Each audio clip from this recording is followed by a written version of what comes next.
And now we are live. See, Marty, I hit the wrong buttons again. Uh, I didn't hit the wrong button. I didn't hit the right button. How's that? Okay, yeah, that sounds like it. Yeah, we were live on the radio, live on YouTube, uh, and I don't think we were live on Facebook. But we are now. Oh my! The goodies of going live. I just love it, love it, love it. If there was one time we went live and nothing different happened, I don't know if I could contain myself. But you're an old television guy and a media guy, and those things happen sometimes, I guess, huh? Technical difficulties, Yes, even if it's human oriented. yeah, technical difficulties beyond our control. Isn't that what they used to say? Yes. Yeah, my oh my. Well, here we go. Here is Miss Cassandra. Good evening, George and Marty. Let's get this started, guys. All right, Miss Cassandra, down there in Arkansas. Mr. Ed Temple out of Columbus, Ohio. Awesome guest, awesome testimony. Definitely people should buy this book, but it's great to be able to hear the author speak about the book and about his story. It is really touching. This is a tearjerker, folks. Yes, it is. Yes, it is. Uh, Mm. and I'll share this with you. Maybe I did on the telephone. Miss Cassandra, she called me on a Friday night uh, Mm. and said that she wanted to get your book and she was going to download it because she wanted, excuse me, she wanted something to read before while she went to bed. And I told her, I said, now, Cassandra, you know that if you download Marty's book, you're not going to go to sleep until you finish that. And lo and behold, Cassandra let me know. I think it was the next day. Uh, it happened exactly as we said. Once she started Wow. reading the pages, she couldn't quit. She's a big fan of yours, Marty. Well, thank you. I'm honored. Thank you. It's amazing. And then there's the good wife of 51 plus years, and Woo. she said hi, peeps. So here we are. Wow.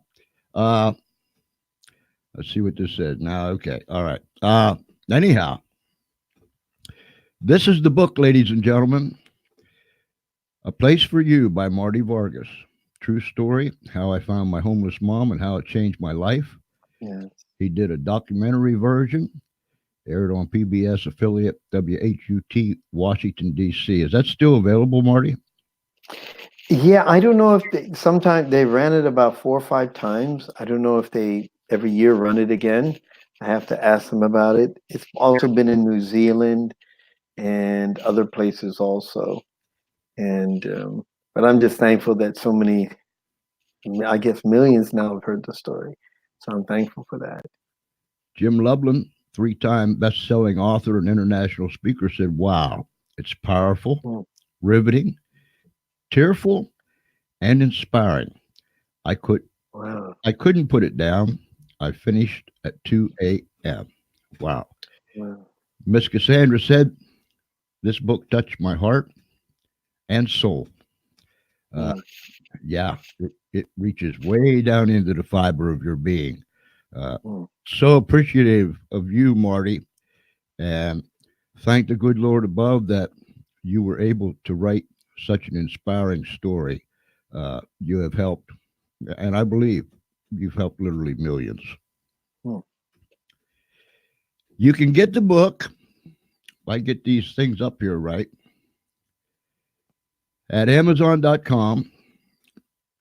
I have found when I'm looking for a book, the best thing I do, this is just me, but I go to Amazon.com and then up there in that little search thingy, uh, type in there uh, Place for You or Marty Vargas, and it will jump right up at you. But that's Mm. where you can get it. So go get it. And then here's another place, a place for you media.com, the book, a place for you. And you can see it right there. It'll come up. And Marty, before we get started, maybe we can tell 'em the next time you come on, We'll talk about that incident that happened last December. How about that? Okay. Okay. Okay. Uh, Sure.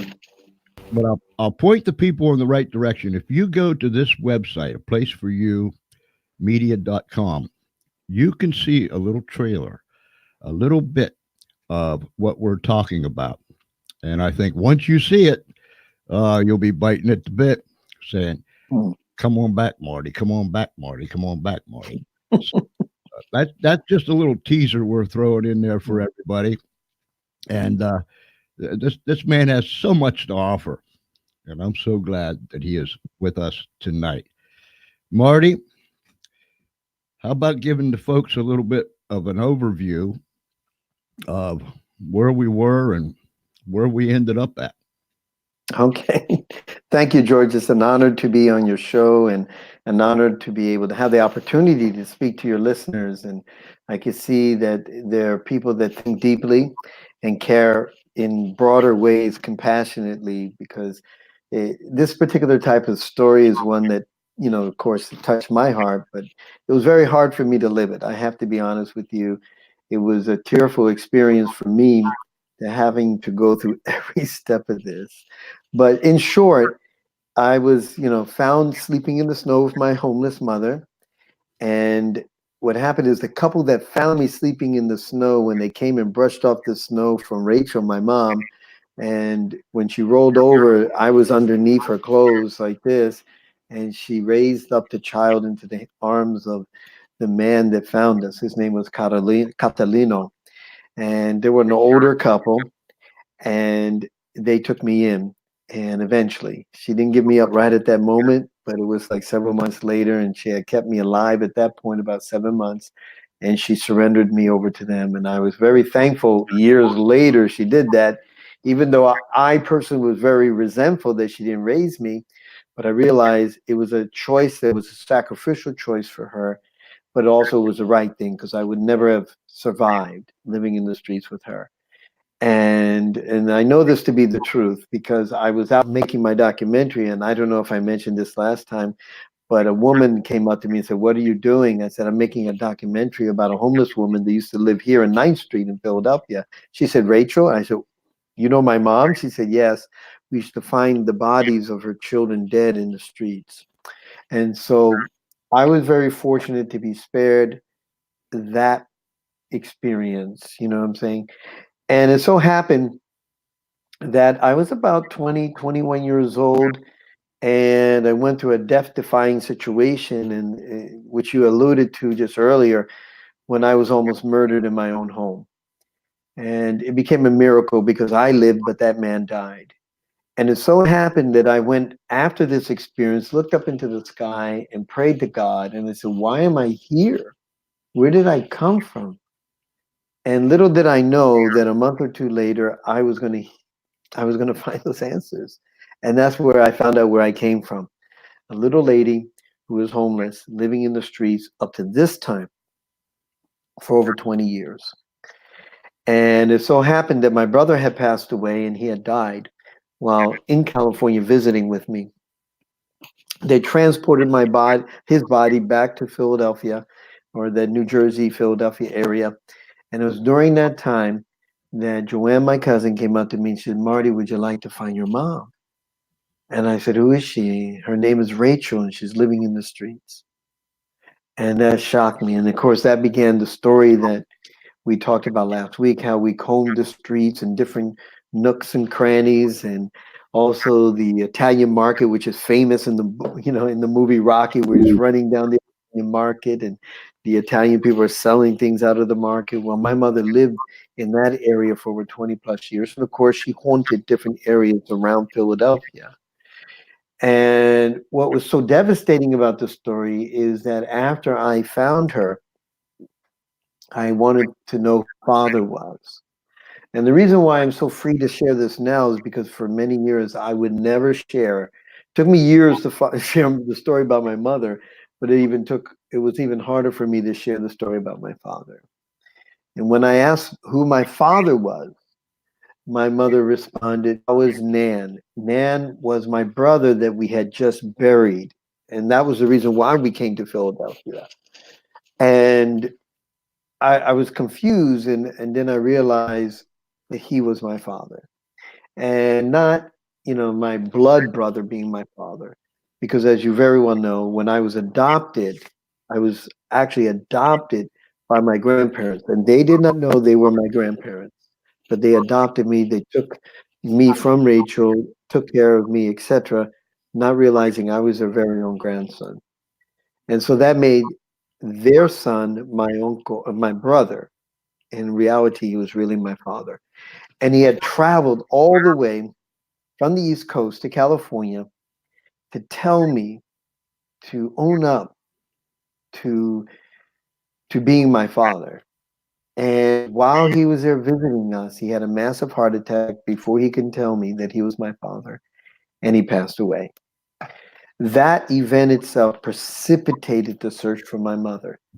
And in finding my mother, I found out who my real father was. And I'm very thankful that he was man enough. God had come into his life. He wanted to make things right. And I think about so many children out there that don't know their father, and how many of them would long and yearn to know, to have that bonding with their father. And how many fathers out there feeling the guilt that oppresses their personal heart and not acting on that, not trying to make good in their situation to bond and to become a life, a father to in the life of one of their children. And so that was devastating to me. And to find out, and it's like something that assembles in your mind that you can't even make sense out of. At the time, the emotional experience, it was so deep. I broke down. I was crying. I couldn't even stop crying because I loved him as my brother, not realizing he was my real natural father. And then to feel the pain, because what precipitated this is I was sitting there looking at my mom, and I asked her, and she said, Nan, and I looked at her and I said, well, we just buried Nan. That's why we came here. He's dead. He had a massive heart attack. And one little tear began to stream down her face, and that moved me without control, I'm telling you. And it's like suddenly I sensed and felt the echo of her own personal pain.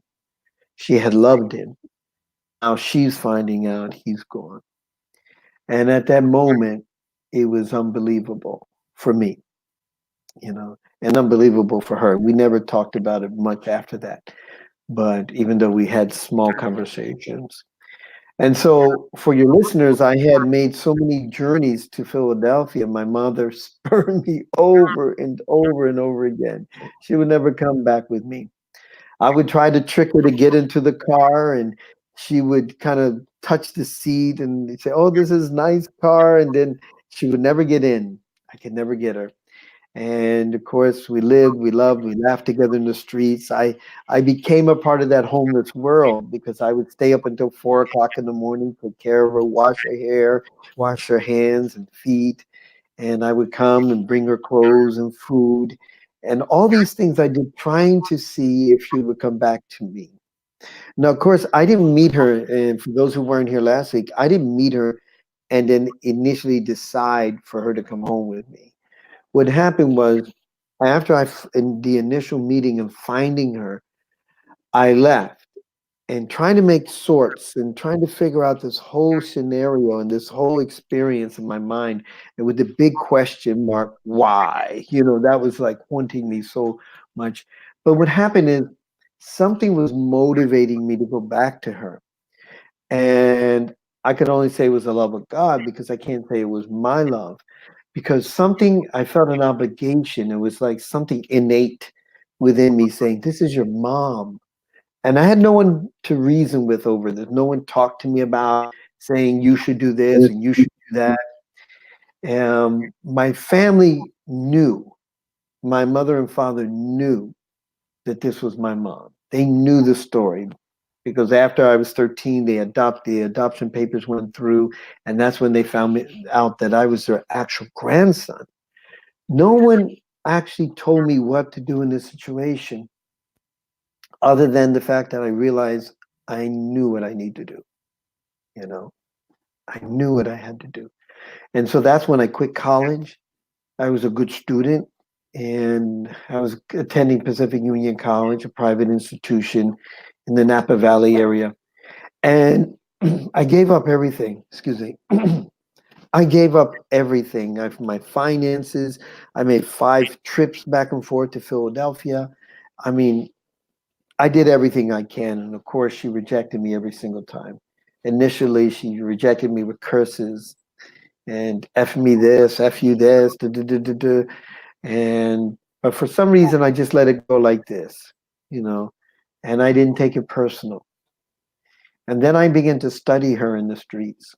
I took a notepad, I wrote down everything she said, I surveyed her environment. I tried to find the answer to the questions that pricked my heart. Why is she living in the streets? She had family not too far away. And that's one of the reasons why I wrote the book. I went into the details of her personal life from what I understood from interviews with people, from reading articles written about her in the newspaper, and going through medical records. And so I was able to put together, like a journalist and like a researcher, to look at it in I wouldn't say analytical perspective, but somewhat from an investigative perspective, which in some cases became a little analytical, and trying to figure out why she ended up where she is. And I will say that maybe for another interview, or maybe for the readers to get the book, because she was a normal person just like you and me. She had feelings just like you and me. She washed and cleaned every day. Twice she took a bath. It wasn't like she was just some crazy that decided, I'm going to live in the streets. There was a series of events that precipitated her and led her into that deplorable situation, and then kept her there, you know. And so I'm trying to get her off, but she don't want to come off. And it came down to the point where I decided I'm gonna kidnap her. And that day, I remember I was out there just watching the police go by, and I said, okay, they're coming by every 10 minutes, And we took some drugs, and I put it in her coffee, and she fell asleep, put her head on my lap, and I signaled for a car. I grabbed her and started racing her, and she broke loose from me. She says, I'm not going, you know. And it was so terrible because at that point, I didn't know what to do. And I continued to reason with her until 4 a.m. in the morning in the blistering cold. And I remember saying to her, Mom, I want you to come home with me. I got a place prepared for you. And at that moment, her eyes began to swell with tears. And she said to me, I want to, but I'm afraid. And at that moment, I did the hardest thing I ever done in my life. I let her go. I let her go. And when I arrived at the airport, broke down when the ticket agent asked me, is she traveling with me? Because, they just have information. This is Bronco Lasso coming with. I said, no. And it just, the failure resonated so deeply. And it was like an avalanche of tears that just poured out of my eyes. And I just couldn't believe that I had believed so much. I had so much faith, but it didn't work. It didn't work. And there was a reason. It wasn't time yet. You know what I'm saying? And everyone has to make decisions in their life, and they have to want something, And so I went back to California after that experience and did all that I can. And then eventually I got a job in New York. And that put me within 2 hours of Philadelphia. And so I felt that that was providential. And I started traveling all the way down to Philadelphia, still trying to find my mother, get her off the streets, go down on holidays, buy her gifts. She was still cursing me out. And it was really bad. It was really bad. It was like wearing me away, because every time I was reaching out to her, she was spurning me. Every time I was trying to demonstrate love and care. And as you very well know from the last interview, I had to choose to love her. And then after I chose to love her, all the love just started just pouring out of me towards her. I felt real sympathy. I felt real empathy. Prior to that, I felt like maybe part of me was doing it out of duty, but I realized she needed to sense real love in order to trust again. And having been raped so many times in the streets, having been beat and battered, bullied, her teeth were missing because someone had beat her so badly. And the trust issue, of course, wasn't there. And so after I initially gave myself into just choosing to love her, the love began to flow. And so I kept on coming. I kept on coming no matter how deplorable it was. One time she was just filled with lice head to toe. You know what I'm saying? And you could see from some of the documentary pictures what it really was like. And I would come down and but no changes. No changes. I would pray with her, I would talk with her, I would sing to her, and I would feed her. I would spend hours and hours, sometimes all day, all night, nearly sometimes with her, and no change. And finally, it was as though everything was a failure, and then you kind of, resign yourself to the reality, okay, but something wouldn't let me do that for some reason. And then I had a phone call. My adoptive brother that lived in Philadelphia, his name was Eddie, he called me and he said, they took your mother off the streets. She's in Pennsylvania hospital. And the hospital has declared they would not have released her to anyone but you. And I was like, wow, this is a miracle. And I was so mind blowing because I had expended so much energy, finances, to the point that it exhausted me. And then suddenly I was going to have her. And another thing that was kind of blew my mind is that the neighborhood and everyone around there knew that I had invested everything for her. They knew who I was without ever talking to me. They saw this drama outside in the streets, on the corner, everywhere. And people talked about it until finally the authorities realized this is the person, you know. And so this is what happened. I went down to Pennsylvania Hospital. I got my mother, and I remember traveling all the way up to New York, all the way up I-95, New Jersey Turnpike. And I'm telling you, it was one of the most stressful moments of my entire life. My mother was grabbing the door, and you could hear boom, boom, boom, boom. She was trying to break out and trying to roll down the window. Thank God for child locks. All I can imagine is if she jumped out of my car, she'd be threaded by all these cars on the highway. And I'm telling you, that was one experience. Finally, by relief, we entered into Flushing, New York. And I was living in a three-story, um, down there in Philadelphia, they would call it a row house. Up here, we call it three-family home. And I was in the second story. And I remember as we sat her for dinner, that my mother didn't sit at the table. She squatted down, on the floor to eat because she was so much in a habit of doing that. And so I had to retrain her how to sit at the table, how to have manners, how to be a part of everything in society, you know.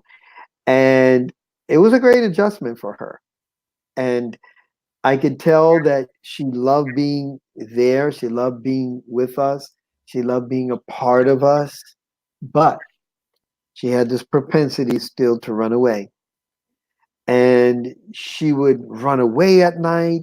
And I would have to go all night looking for her on my bicycle. It was terrible. I mean, time after time, the police cars were coming to the house, and I had to fill out missing persons reports. And it was just terrible. And I mean, she ran away numerous times. And of course, I would find her eventually. And I remember one time she was, came back to the house to do something, go through the mail or whatever. And I saw her and I started running after her. And I may have told this story last time, but I threw my arms around her and I grabbed her like this, and she started screaming. And so she started rolling me along the car. So you can imagine all these parked cars, right? And boom, she has me rolling all over, and I'm struggling with her. And this guy pulls up and he screams out, "Hey, lady, you need help?" And I cried out, "No, she's my mom. She's not well." And he said, "Oh, no." He took off, He didn't know what to do, And it was just amazing. And finally, she slipped out of my grip. She was so strong, even at that age, and she disappeared elsewhere. And I'm like, wow, can't believe this. You know what I'm saying? And one day, and eventually we found her. I think she was sleeping in a park somewhere, and she came home.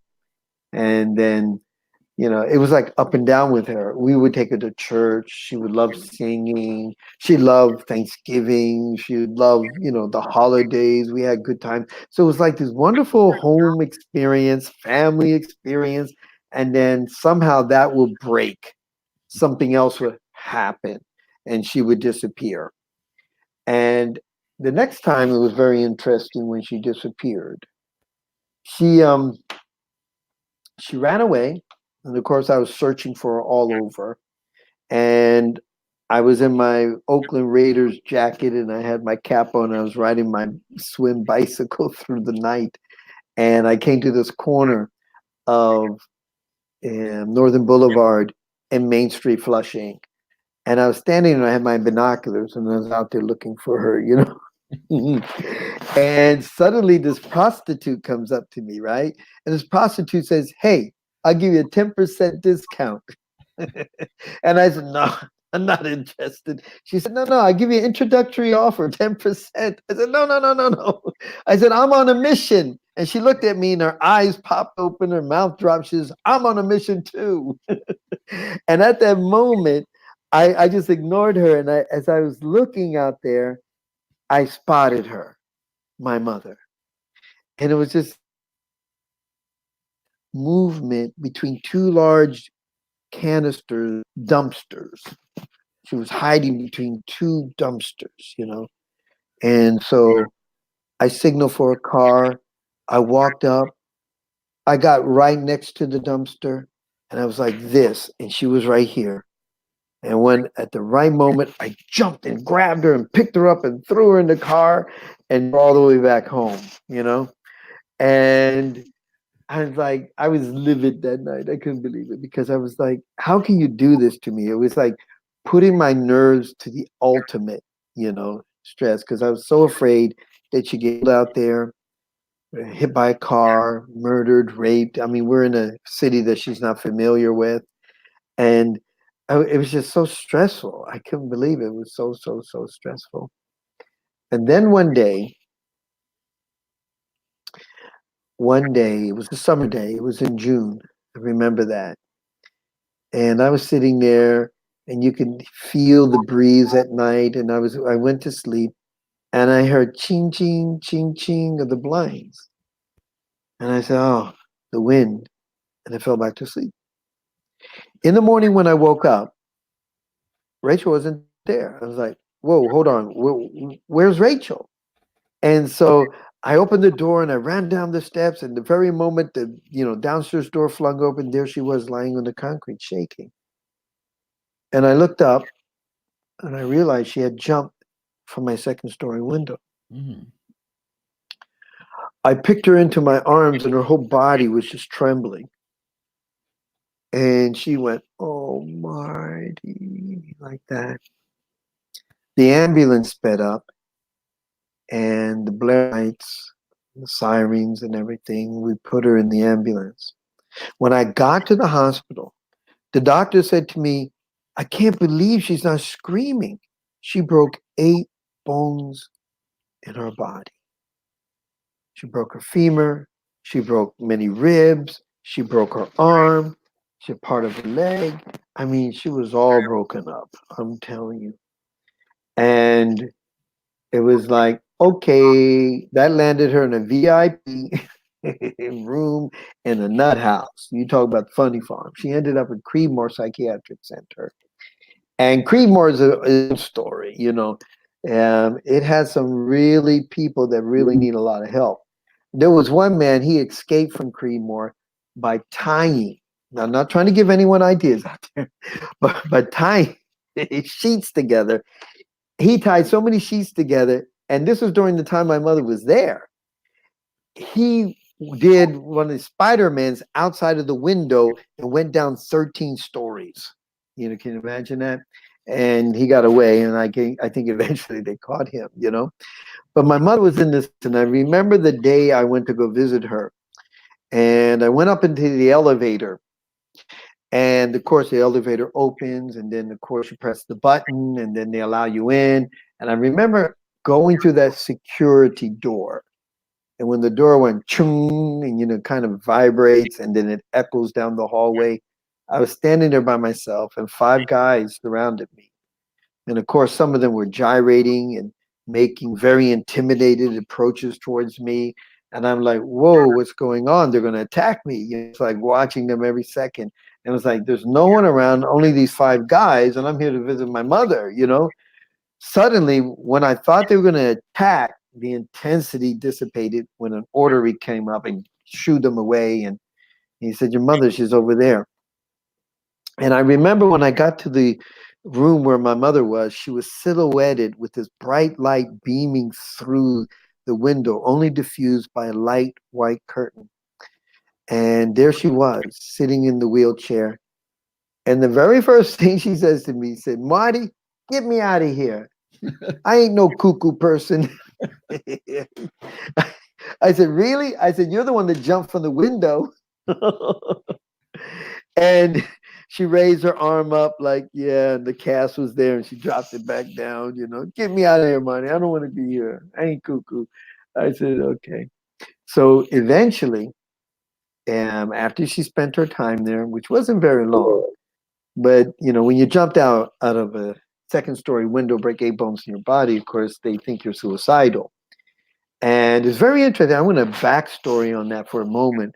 Because one day I asked her, why did you jump out of the window? That's crazy. And she said to me, Marty, I was sitting there and I was enjoying living with you and everything. And something said, go to the window. And another voice said to me, don't do it. And as I was standing there going to the window, something said to me, jump. And something said, don't do it. Hmm. And I decided to do it. And at that moment, I realized the conflict, the struggle, the unseen forces, the spiritual struggle that was going on in her. She wanted to do the right thing, and she made the choice to do the wrong thing. And so she eventually came out of the institution.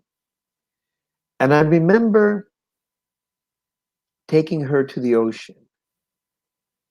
And this really blew my mind because I put a blanket out on the white sand and I carried her all the way on Jones Beach, all the way out to the water.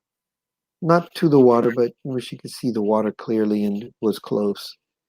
And I went back to go get food. And as I was trekking my way through the white sand, carrying this heavy basket of food, I put it right down next to her and I noticed she was crying. And I said, why are you crying? And she said to me, I've never seen the ocean before. I've never seen the ocean. And I was like, it blew my mind. How can you be that old and you've never seen the ocean? And I realized her life was all wound up. She was a captive in her life, having lived so many years in the streets and so much of life that she actually missed, so much of life that went past her, her children, me, just life in general. And that really struck me because I the ocean, see those waves come crashing down in the soft sand and rolling in and out. And so I'm sorry, I don't want to keep on going. If you had any questions for me, yeah, yeah. And so I was like so amazed that she had missed out on life. And I remember taking her camping upstate New York, and we were staying in a cabin, not kind of like roughing it, but in a cabin. And I remember her sitting out on the step. And she said, "You know, Marty, I like it here. No one bothers you. No one bothers you here. No one kicks you. No one kicks you." And that was painful to hear that, to think that, your own mother was treated as though she was a nothing. And I think, I don't know if I ever mentioned this to you, but I think what happens is when people are in an unfortunate situation, we oftentimes view that as their test in life. That's their test. In reality, no, it's not their test, it's my test. It's my test of how I'm going to treat somebody who is in an unfortunate circumstance. That's right. That's right. You know, do I have compassion? Do I have love? Will I help? Will I help them? Or will I just simply just like sit back and say, okay, too bad for you. Thank God it didn't happen to me. You know what I'm saying? Mm-hmm. It was my test. And I realized it's everyone's test in life.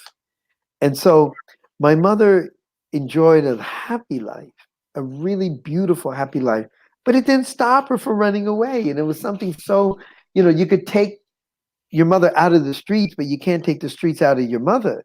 Right. You know what I'm saying? And that's what was happening. I was dealing with what was inside of her so deeply, so powerfully. And it was pulling her in so many ways. And so, but I kept on working with her. And of course, she ran away again. And this time when she ran away, and there were other runnings away in between, she ended up in another institution. And then from there, it stair stepped to an adult living home, assisted living home. And at this point, I was transferred away all the way upstate for my job. And I would travel all the way down to Long Island and visit with her. And just like, oh, but still, she would smoke her cigarettes, blow it in my face, and tell me to leave and get out of here. It was like she was so resentful that I took her off the streets. Like, how can you be resentful that I took you off the streets? I mean, what's wrong with you? Can't you see it? It's so frustrating. And, and then you got tired of being treated like garbage, But, I was never violent or anything like that. I was just like blowing my mind, But then she got very ill while she was in Long Island. And she caught pneumonia several times because she would leave the assisted care place and she would go out and sit in the street. It's like, and she caught pneumonia about 4 or 5 times, almost died. And the fifth time was really bad. She ended up in Plainview Hospital in Long Island. And the doctor, I remember his name clearly, said to me, "Don't hope for anything." They wanted to cut the trachea. She was 2 weeks with a tube down her throat. And they wanted to cut the trachea into her, throat. And I declined. He said, "You don't know what, he was upset about that, etc." And he says, "Look," I said, "No."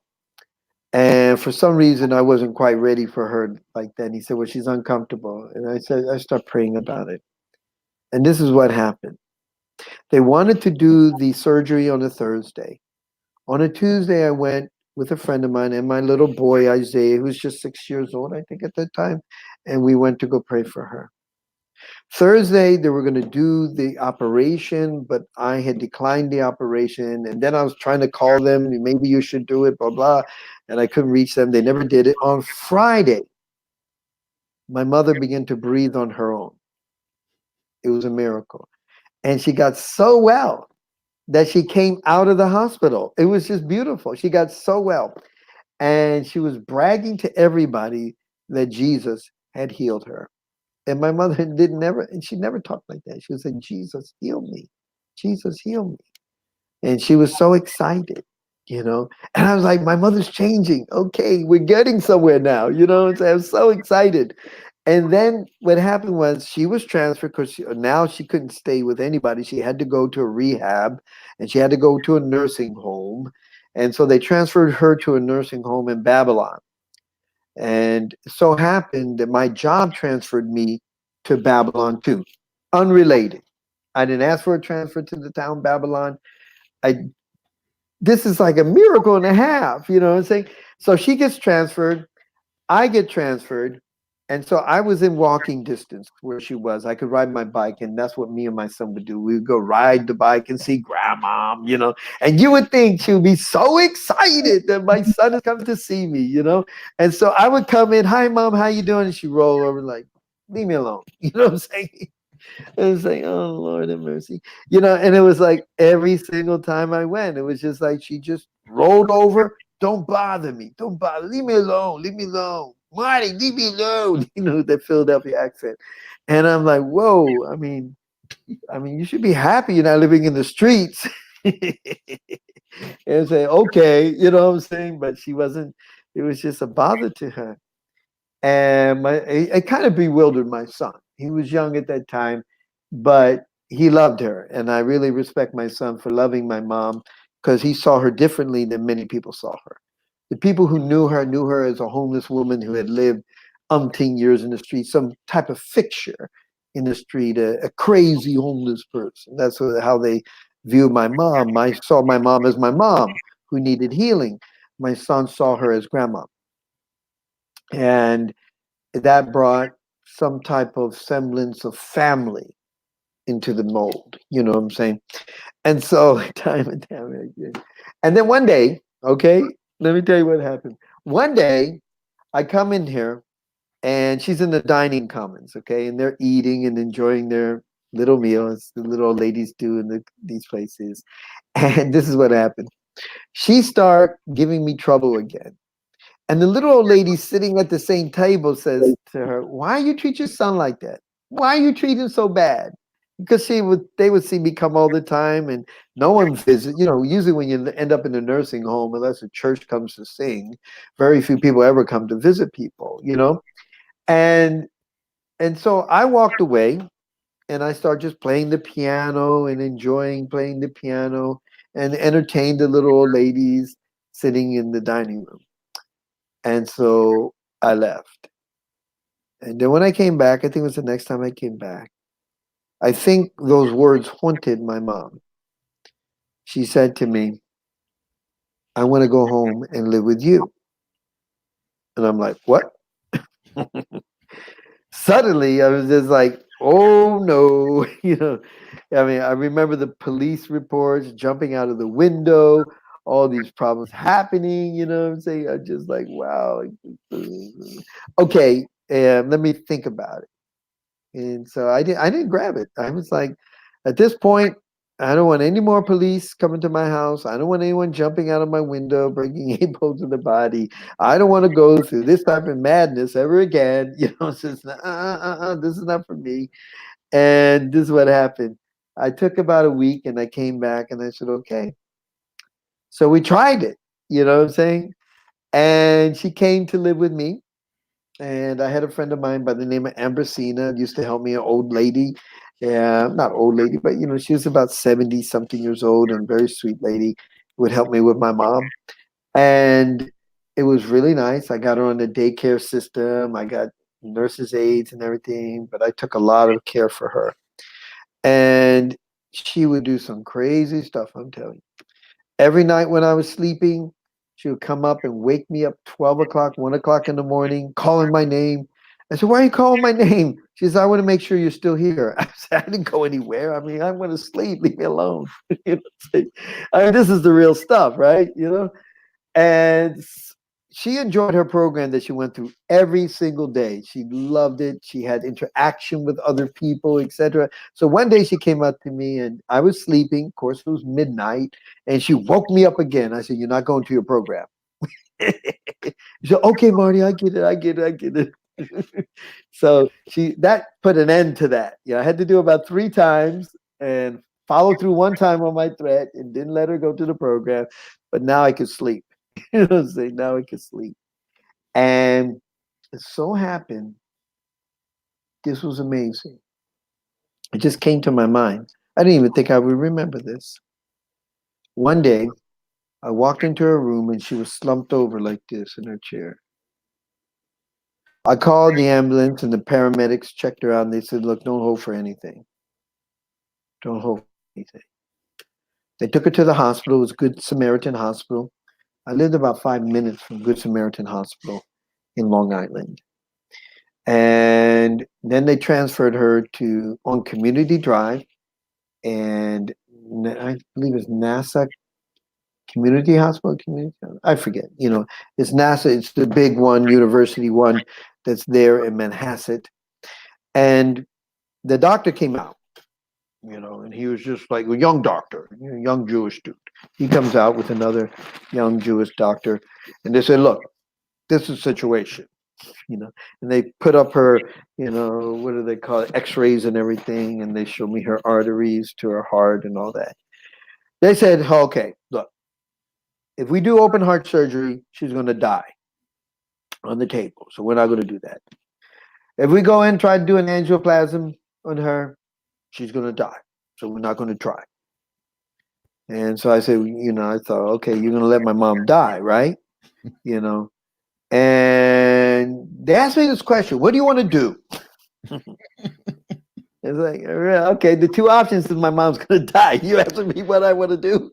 It's like, you're crazy, you know what I'm saying?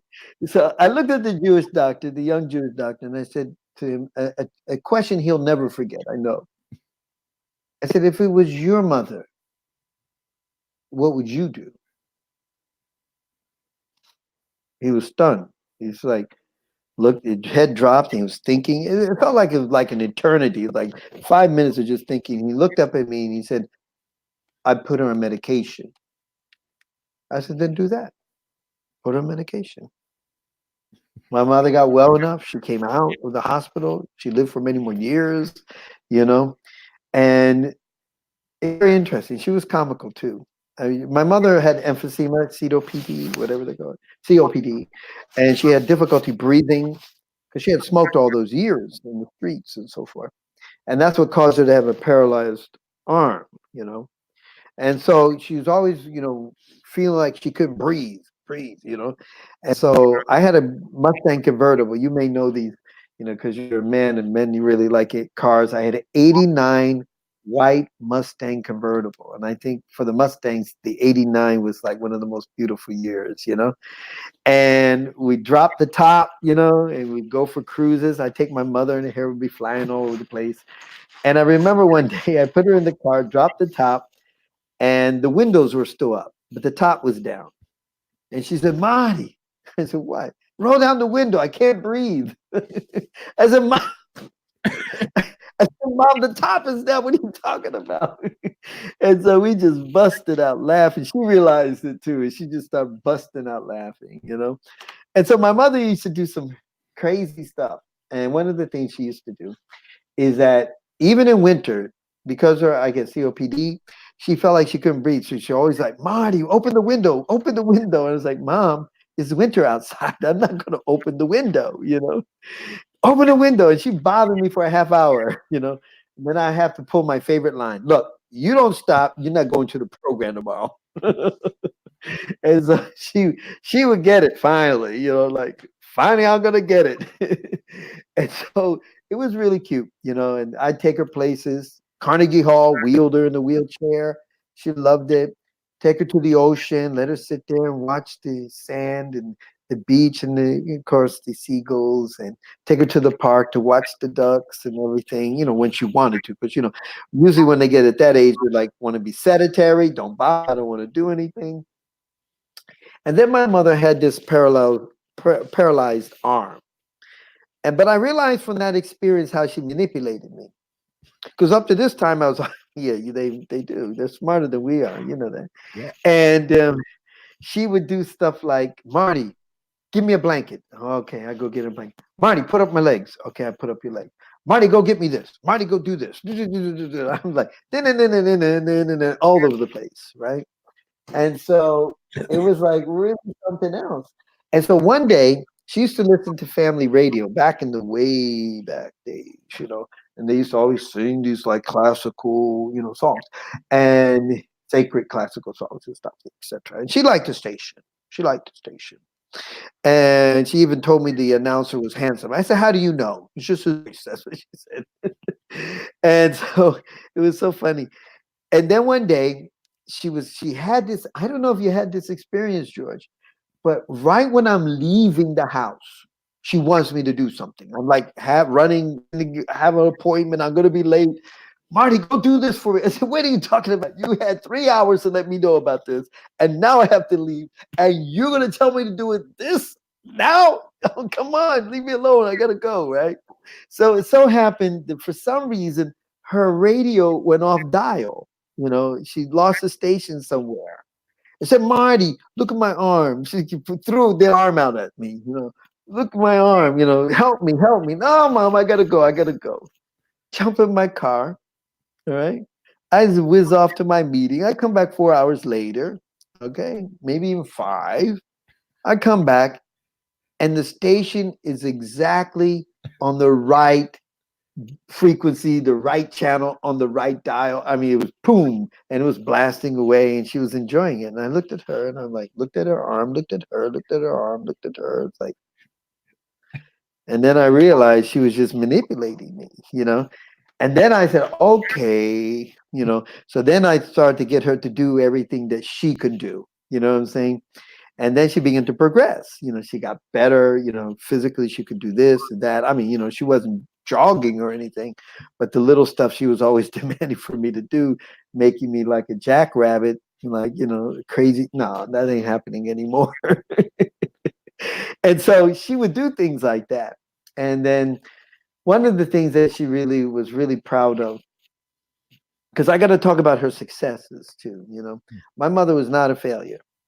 If you read my book and you go back through her life, if any of us went through what she went through, we would never have made it. I'm going to be honest with you. That's right. And one of the things that I got from my mother was persistence. The ability or the desire or the tenacity, whatever you want to call it, and not giving upness, that type of thing, and perseverance. And that I got from her. But one day she was so proud. She went to her medical model daycare, and they had a big jar of jelly beans, you know, and everyone had to guess how many jelly beans were in there. And one guy just 200, no, 500, 1,000, no, do, do, do, do, do. My mother came off and she said 2,700.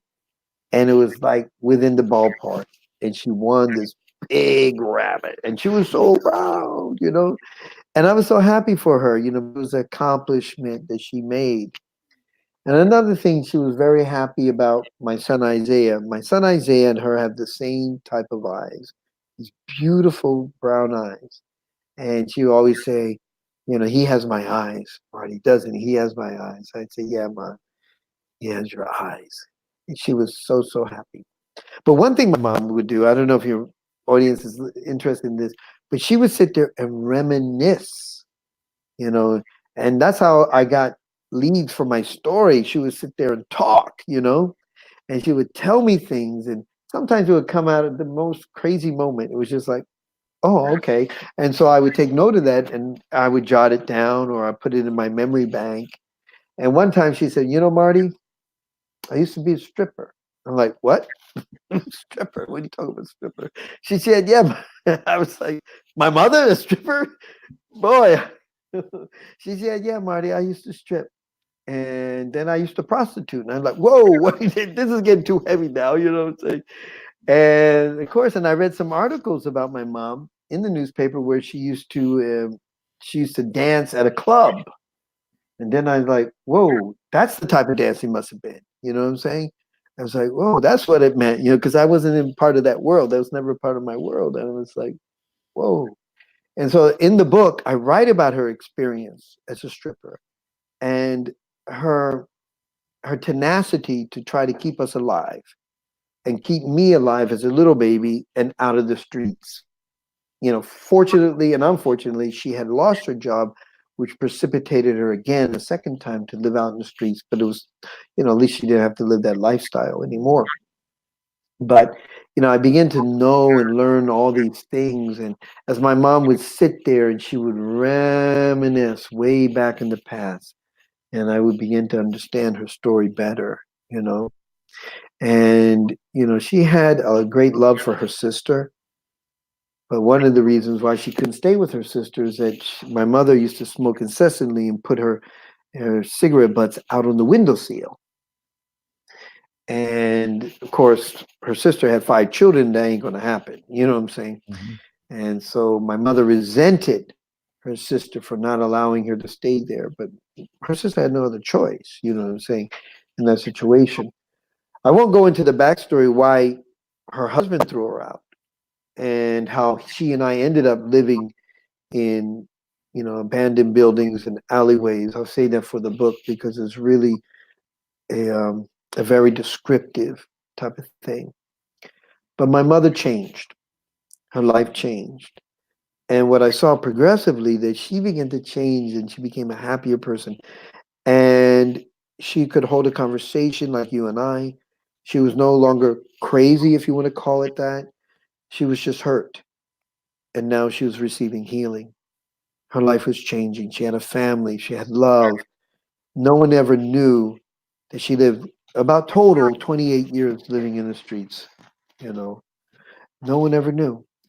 And she was sweet. She was adorable. She was kind. She was compassionate. She was loving. Everything good, you know.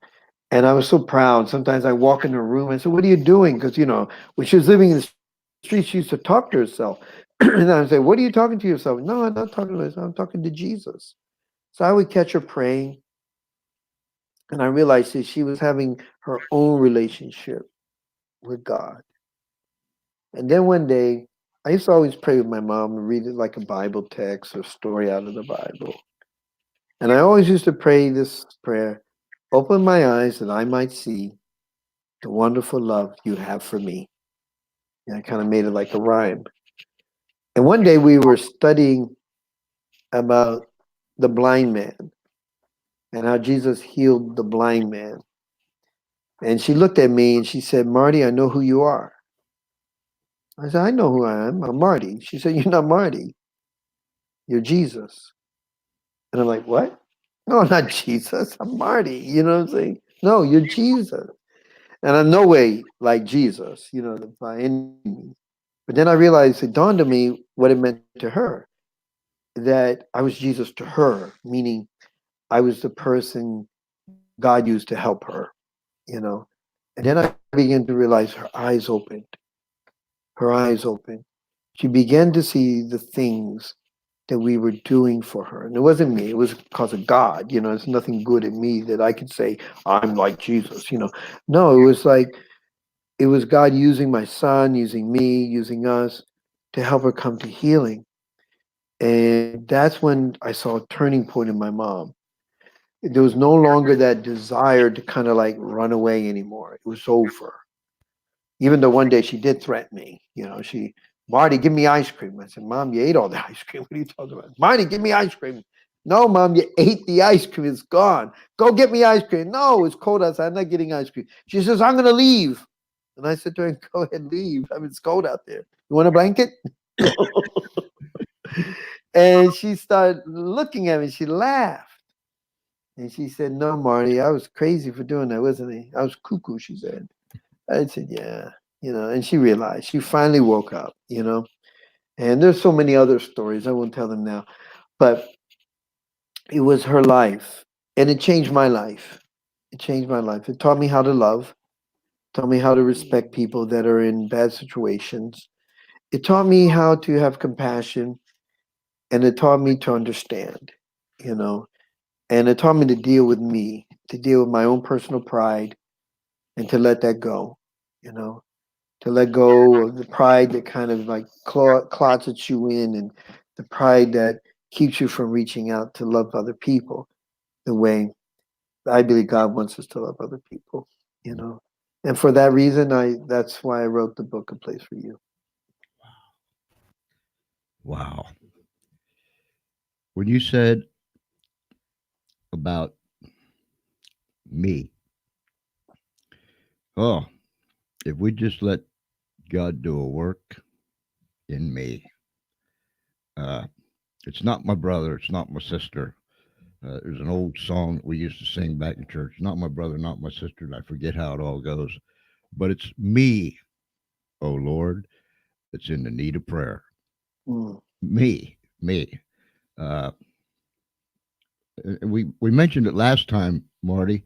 We're just moving so fast that mm, that many people, far too many people, don't take the time just to sit down and think about me. Look inward. Look inward. mm, It's easy for all of us, isn't it, to look outward. mm. It's his fault. Yes. It's her fault. It's this reason. It's that reason. It's because of these many things. When it Mm, possibly could just be me. mm, And I've heard people over the years say, and I've said it in my 71 years. I'm sure if I could just get over there, or if I could just mm, go there. And my wife and I was talking about this morning. The only problem with that is if I go there, that means that I go there. So whatever problem I mm. was over here, I'm going to be over there. If we Yes. just start with me, myself, Mm, look inward, examine me, mm. oh Lord, and then sit there long enough to let him put the spotlight on you and give you the results. You know what I'm saying? Because as soon as we start to see a little bit of ugly, I mean, we're up and gone. No, I don't want to look at this. I don't want to see that. I don't want to hear that. Mm, It's an incredible journey, Marty, mm, and I have gained and learned so much from these two times that we have spent together. You said last time, and I haven't forgotten. I've been thinking about it continually. mm, When you was at the airport, and the lady said, "Is your mother going to be traveling with you? Is she here?" And you said mm, no, and it hit you, and mm, all of a sudden you surrendered after the many trips back and forth, the endless nights in the weather on the streets, uh, mm, and now all of a sudden it hit you on this time in the airport. You surrender. You said that the last time, and I have been mm, continuously thinking about it. Surrender. Okay. mm, mm, His ways aren't my ways. Because mm, if his ways were like my ways, all things would really be messed up, tore up. And his thoughts are not my thoughts. mm, That place of surrender. God has done a magnificent work on you, Marty. mm, And one only needs to listen to you, and one only needs to look at you to understand that God has done this whole miraculous work. And mm, you are so, so right when you say that there's no righteousness in us. Our mm, righteousness is but filthy rags. mm, It's all Him. Ladies and gentlemen, boys and girls, let me put this up here because you really need to get this book. Uh my oh my. And here's where you can get it. Go to Amazon.com. uh right there and type in up there in that little search box thingy. A place for you, or Marty Vargas. It'll pop right up. mm, Tremendous, tremendous story.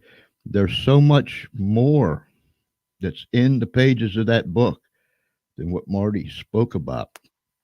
Or you could go here, a place for you media.com/ the book. Uh, my oh my. And then this is another comment. It's a must read book. Once I started reading it, I couldn't put it down until I was done. It's an amazing, true story. My oh mm, my oh my. So, ladies and gentlemen, please, please get this and do us another favor. Please tell people about the show tonight because after the show, Marty, last week, people just continually started watching and watching and watching and watching and Mm, watching and watching. amazing. And we were getting comments and comments and comments. So, ladies and gentlemen, if you were privileged enough tonight to see this or listen to it on the radio, please tell someone else.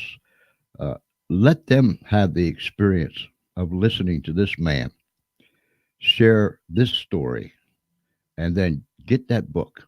Get that book. Marty, we have another session coming up. We'll get together and we'll schedule that one too. How's that?